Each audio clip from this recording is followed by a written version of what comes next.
I've spent a few months now putting together all the information I could about running a booth at a market, and I'm finally breaking down everything I've learned for y'all. The good, the bad, and the unexpected. If you're an artist, crafter, or small business owner trying to navigate the market, craft fair, event world, this video is hopefully going to be super helpful to you. Also, if you haven't seen it already, I'm going to add a link here so that you can go watch my vlog that's more of a behind the scenes of me prepping for my first market that might be a fun watch for you. All right, let's start by talking about everything that you need. As the very bare minimum, you could just show up with your products, a table to put them on, and some cash. But there's definitely a lot more standard things that you're gonna wanna take with you. And just as a quick note, if this seems overwhelming, don't forget you can use anything you already have at home. You can borrow things, you can buy things secondhand, you can even rent things. So number one, obviously you wanna take your products. This could be your best sellers or things that you're just confident are going to sell. Or maybe you wanna take everything that you can because you got room. It's up to you. But you also want to make sure that you have clear pricing. So this could be like a price sign or stickers on the products individually, but that is a lot more work. For your booth setup, I recommend having a table and tablecloth, canopy with weights to weigh your canopy down, a sign for your business so people know who you are, and baskets, boxes, risers, trays, stuff to organize and display your products so that they're not just cluttered and laying out on the table. As far as canopies go, you can buy one that's just like a $40 one from Walmart. There are more expensive ones that are more commercial, like the one that I have, but you don't necessarily need that if you're just starting out. You're also gonna need transaction tools like cash and a secure way to lock up your cash. And then you have non-cash options like a card reader, or you can give QR codes for like your PayPal or Venmo, and then some point of sale apps that you have, like I have the Shopify one, also has tap to pay where someone can just tap their phone to my phone. Thirdly, you'll want to have bags for your customers to put their items in, or if you're selling something that's fragile, then you'll want something to package that up, like bubble wrap or whatever. Next is marketing. So this could be like business cards. Personally, I'm not a fan of business cards, so I do cute little stickers that have my website on them. It's just good to have something that has your information on it so that people can find you again later. Another option is a social media sign. So like at my checkout area, I have a QR code that sends people to be able to follow me on like Instagram and TikTok and all that stuff. And I've had quite a few people actually scan it. Lastly, for marketing, maybe you want to bring samples. I was at a cookie booth my last market and they were handing out samples and people definitely loved that, especially since they had good cookies. So they would try one and then want more, of course. For the next category, you're going to want to bring some things for your own personal comfort. So this is snacks, drinks, a first aid kit, the right clothes for the weather, sunscreen, layers, an umbrella, a chair to sit in, a notebook so you can track like your cash, what sells best, or any notes for your next market. And then like directions, setup info, a checklist, permits and licenses if it's required, that type of stuff. So you definitely want to consider bringing those things, but there's still more things that you can bring, extra things that make your booth even better. So really quickly, I'm going to go through the things that I have bought and let you know if I love them, regret buying them, or just think they're kind of mid. The number one thing that I'm glad I bought is a good pair of shoes. At my first market, I wore a cute pair of shoes that were not very comfortable, and so the next day I definitely regretted it. The second thing I love is the stickers I give out to people instead of business cards. The third thing is clear signage that explains my product, especially since I have things that not everyone has seen before, like magnetic bookmarks. People are likely to just bypass something they don't understand rather than to actually look into it and figure out what it is. So giving them a clear description is a good idea. The fourth thing is lights, especially if you're going to be at a market when it starts getting darker. I also really like the ones that I have specifically, so I will put them here so you can see what they are. Lighting is a big deal for humans, so keep that in mind for your booth. Next, I really like my crates and collapsible basket. Obviously, they've been great for carrying my items and displaying my product, but also the collapsible basket is nice because it's very lightweight and it conveniently folds down. You want things that are lightweight and easy to transport to these markets. I also have a photo storage container that has been very useful for my smaller items like stickers and bookmarks. Next, I'm so glad I invested in a wagon because sometimes you have to park far away from where your booth is going to be. Specifically, I really like my wagon because it's pretty heavy duty. The only thing is that it's 2 layers, which is nice in theory, but I don't have a lot of items that can actually go in the bottom. So you probably don't need something as fancy as that. Next is my credit card reader. So many people use credit cards now and don't carry cash, so it is very useful. Specifically, I have one from Shopify. It connects to their point of sale app, which also connects to my website. So inventory is all figured out and through all of that. And also the app calculates everything for you, including taxes. I also love having my portable phone charger just in case, because I do run my point of sale app on my phone. Next, at my little checkout area, I have a sign that says pay here, and it has QR codes for different ways that people can pay me, like PayPal and Venmo, and also my social media. It makes it clear so that people know where to go once they have their items and what their payment options are. Along those same lines, I love the business sign that I made for outside of my booth. In theory, if it's a really busy day, hopefully if someone's like, oh, I don't really want to go into that booth right now, they can still see what my business is and look me up later. The last thing that I love is my canopy. I did get it secondhand on Facebook Marketplace, but it was still a bit of a splurge since it was a heavy duty one. I have been at markets where people's canopies have fallen apart because of the weather, so no regrets with buying a good one. I also have 5 things that I'm calling mid because I don't necessarily love them, but I like them. They're good. Number 1 is tablecloths. I like the ones I have because they're water resistant and they work fine, they look okay, but they're just kind of boring, and if I could redo it, I'd probably buy different ones. Just ones that look nicer and help draw people into the booth. Number 2 is rechargeable hand warmers. Although I appreciated these at the cold markets that I have done before, I don't plan to do any more winter and cold markets. So they're middle of the road because I don't regret buying them, but they're definitely not a necessity. Along those same lines is a portable heater. This is great if you are doing winter markets, otherwise it's just not a necessity. The 4th thing is my chair. So I have a director's chair. It's great because it sits higher, so I am above the tables and can see my customers better. So I love it for that reason, but I do wish that I had a fancier one that has like a little side table and pockets and all of that. So that's why I put it in the mid category. Lastly is just my displays. I think that I can upgrade these, so for now they're just kind of mid. Specifically, I would like to make more vertical displays eventually. And then for my regret category, I really only have 2 things. First is the clothing rack that I bought because it's not convenient at all. It's hard to pack up and transport to the market, so I wish I had bought a different one for that reason. And then the second thing is the sandbags that I use to weigh my canopy down. This might be my best tip of the whole video: avoid sandbags, get something else. The ones that I bought, I don't know if they're cheap or what, but they're already falling apart. I do have some things on my wish list that I'm going to share with you now. Like number 1 is a banner, just a basic banner that has like my name, website, social media, and goes along, I guess, the back at the top. I don't think that I would recommend banners that go on the tables as people are standing in front of those most of the time. Number 2 is a power station. That's definitely a wish list item. I don't need that. It just sounds nice. Number 3, a mat to stand on so that I don't have to stand on concrete.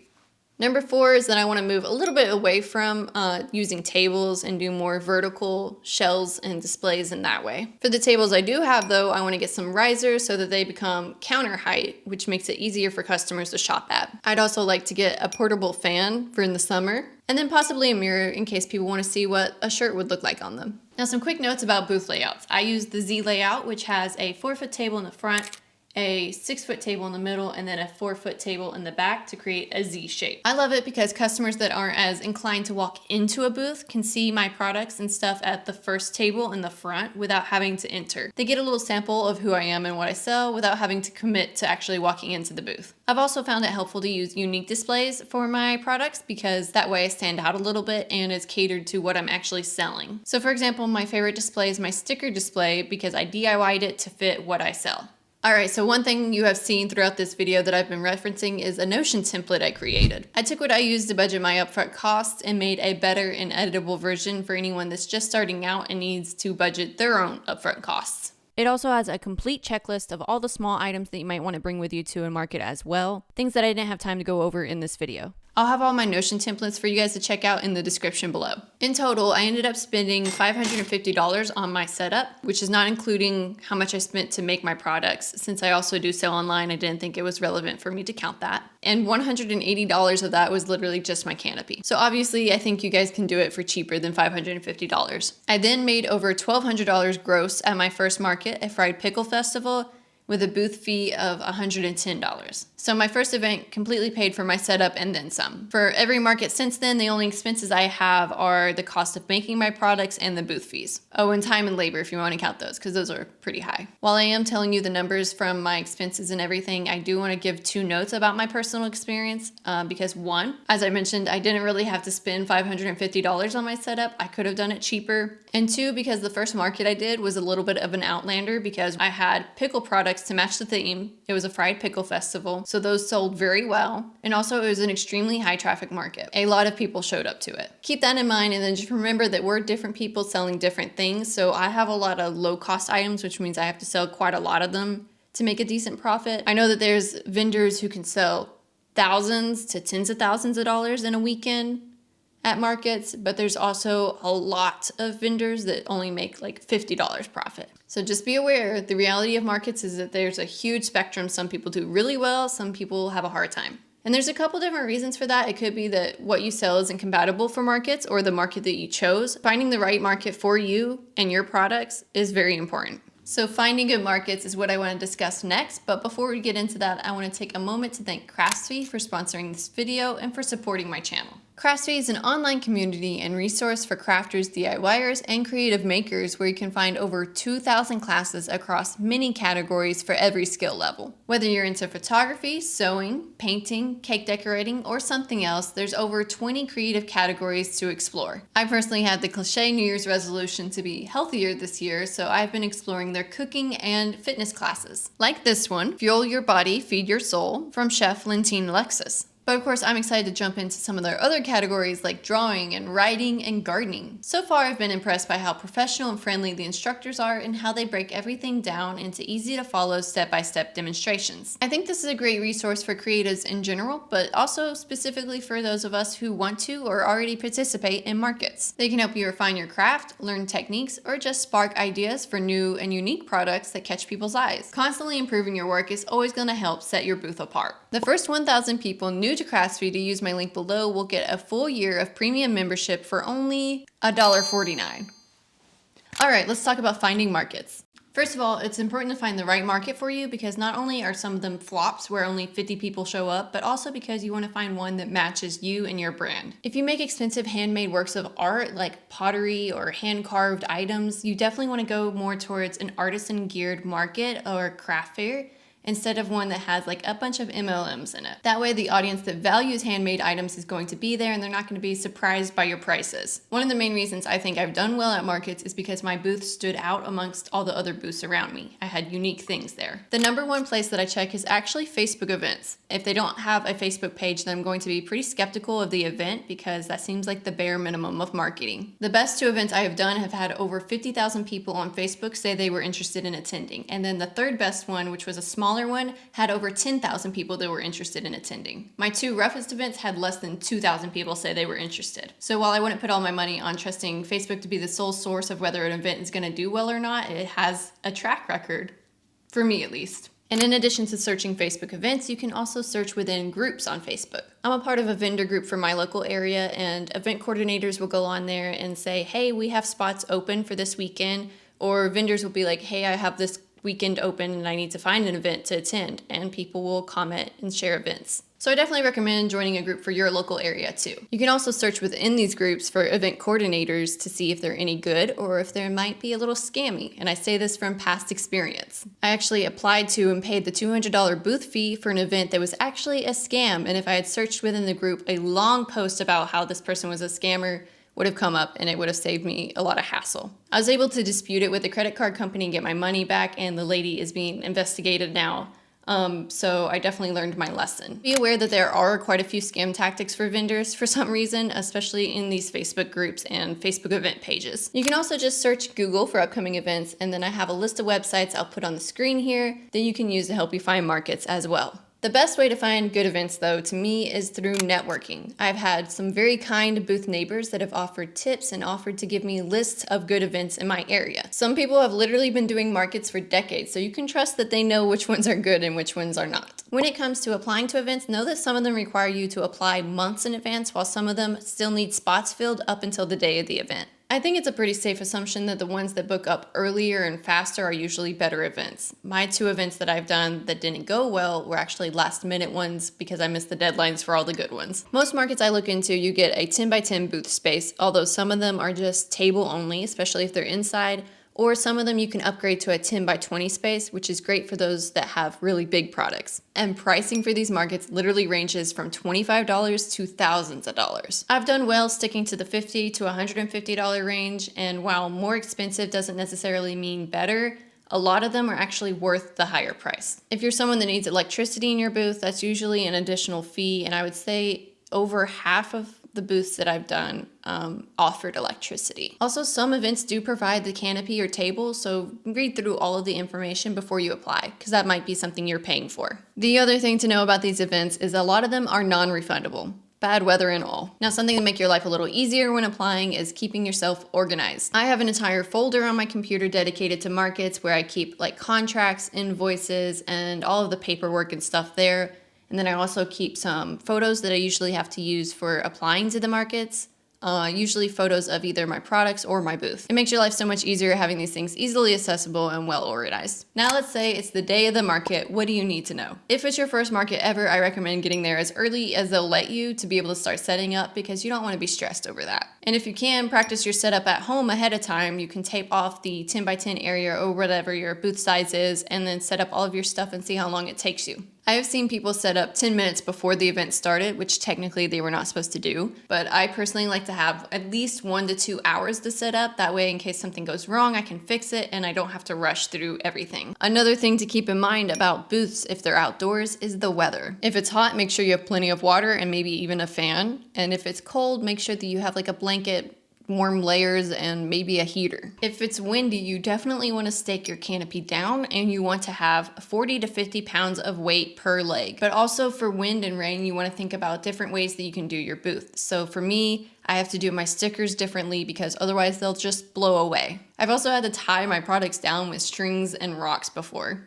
Now, if there's going to be rain, at least make sure your canopy is waterproof and not going to leak water onto your products. You might also want canopy walls if there's wind in addition to the rain, and some cheap shower curtains to throw over your tables if it starts pouring down is a good idea too. I talk a little more later about this, but you can also purchase event insurance, and I think that it will cover if any of your inventory is damaged by rain. I've seen some pretty helpful hacks, even just some simple ones that include like a pool noodle in your canopy to keep it from dripping onto your products.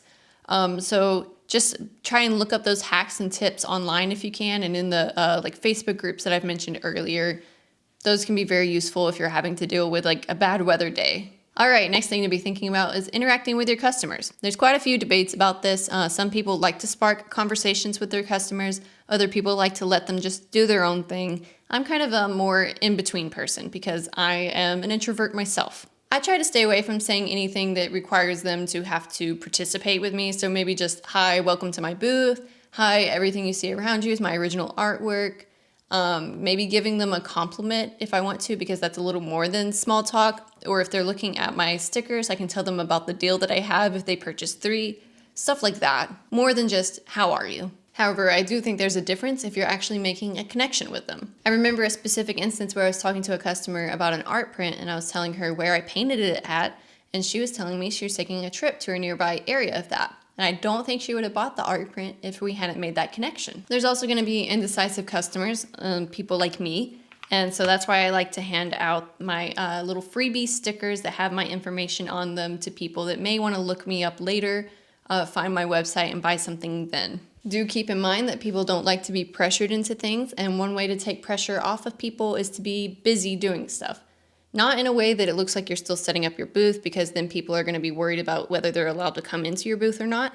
But if you're just like sitting there working on your product, prepping some bags, stuff like that, it takes the pressure off of the people, and then they feel more comfortable walking into your booth and looking around. Another option is some interactive experiences with your customers. So you could do games if you wanted, like a spin the wheel game, or maybe some giveaways. I haven't experimented a lot with those, but it might be something fun to try out yourself. Or maybe if you're like a painter, you can do a demonstration so people can come over and see you actually making the artwork yourself. That's always something that's very interesting. The next thing you want to do on the day of the event is track everything. You want to track your mileage and meals, because those things are usually tax write-offs.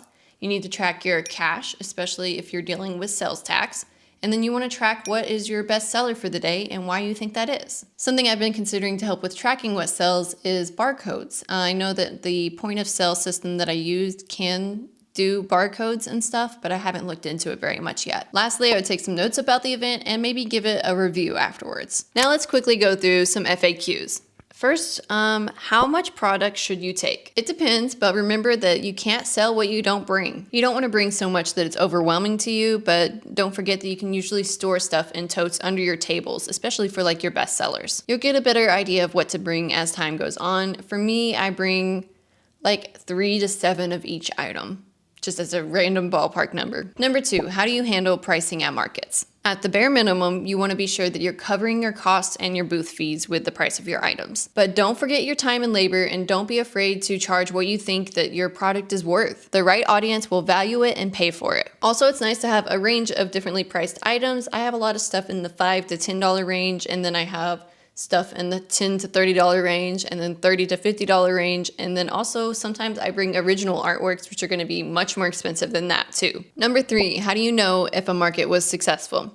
Well, some vendors are just there to have a good time and are happy to make their booth feedback. Personally, I like what I've heard other vendors say, which is a goal to make at least 10 times what the booth fee was. But beyond sales, it's nice to be networking and getting some brand exposure and customer feedback. My stuff is mostly online, so it's nice to actually see people interact with my products. Also, I had someone comment on one of my videos the other day saying that she found me because of my event, which is a win in my book. Every market is a learning experience, so don't be discouraged if you don't hit every goal or you don't make tons of money. In my personal experience, about 60 to 75% of events are successful. Number 4, what kind of insurance do you need for selling at markets? Some markets may require event insurance, and this is usually just insurance for the duration of the event. Act Insurance and Next Insurance are 2 popular ones among vendors, so I would Google to learn more about those. They usually cover things like property damage and accidents in your booth. Number 5, what about licenses, permits, and taxes for your business?